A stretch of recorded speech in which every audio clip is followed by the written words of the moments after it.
You're listening to the Daily Sales Tips Podcast, and I'm your host, Scott Ingram. Last October, we published a book called Sales Success Stories, 60 Stories from 20 Top 1% Sales Professionals. Over on the Sales Success Stories podcast, I usually share sample stories from that book between my interview episodes, and I thought I'd do the same thing here today since this particular story is just 5 minutes long. This is AJ Brasel, who when I originally interviewed him in episode 45 of the Sales Success Stories podcast, was selling over $10 million a year in his channel sales role and has since been promoted to VP of Sales at Clover Imaging. Here's his story on overcoming the price objection. Overcoming the price objection. It doesn't matter what product or service is being sold. The price is always the most common objection for all sales professionals. At some point in everyone's sales career, they're going to desire to lower the price point to razor-thin margins in order to get a deal done. So many prospective customers will attempt to drive down the cost of a product or service and push back on a rep to get the best deal. The easy way out is a give in. Get the quick sale, move on to the next prospect. While taking the easy way out is obviously very appealing and the fastest way to get the commission, lowering your price is a horrible tactic for long-term success. The low price tactic devalues your product and gives the customer all the control. The next rep to walk in their door with a product that's a penny lower is going to steal that business away. By selling on price, you are essentially removing all of the value from the sale, and if you don't lose that business on price down the line, you can rest assured that your customer will come back for reductions in the future. The only way to overcome the pricing objection is to add value to the sale that cannot be measured financially. By doing this, the price objection becomes null and void.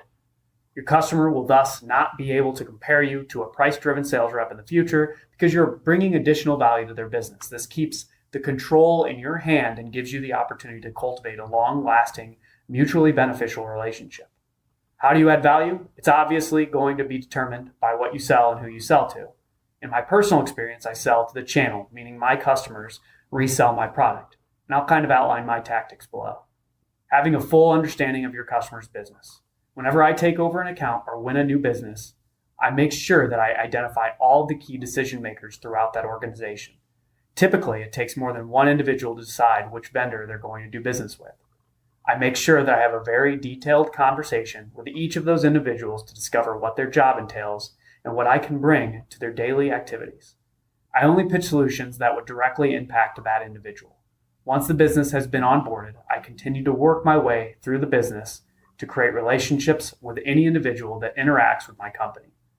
The goal is to be a reliable point of contact for all individuals in that organization, so whenever they look at other options, the prospect of change creates pain throughout the organization rather than with one individual. All of my customers are extremely different in their background, focus, and approach.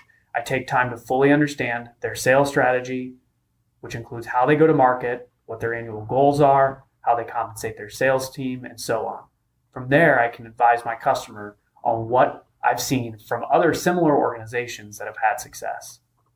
I bring an outsider's insight into their business and add value through being an advisor.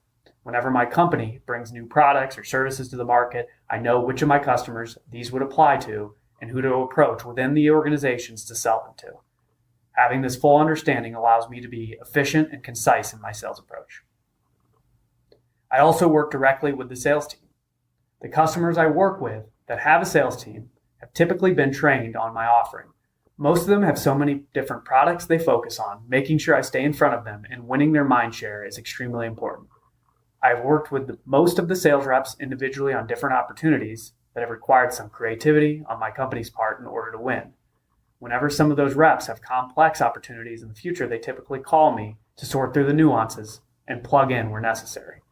The sales team typically sees me as a resource to help them in their success, and the leadership team sees me as an asset because I'm helping drive profitability into their organization. Add only services that fit that organization. This goes hand in hand with my first point. So many sales reps try to throw as much at their accounts as possible and hope that something sticks. Whenever I have a full understanding of my customer's organization, I know what services fit that specific organization. I can fully pitch my services to the right people within the company and help them implement efficiently. This allows me to add a massive amount of value-added services on top of the product that I currently provide them throughout an account that ties me in as the incumbent vendor. The services that my company adds create efficiency and enhance profitability in that organization. Additionally, I have introduced different subject matter experts to the account and created bonds with my company that extend beyond me. Once I'm fully embedded within that organization and have a few services added into the company, price no longer becomes a concern with the buying team. This is because the process of another company coming in and starting fresh becomes very painful. My close relationship allows customers to share challenges and areas for improvement more openly with me, which allows me to tackle their issues quickly and efficiently. I have added services throughout the organization that are tied to my company and have embedded myself into their infrastructure. My top customers look at me and my company to help them formulate their annual goals and strategies. This value of the services provided their organizations outweighs the lower pricing that someone else can offer them.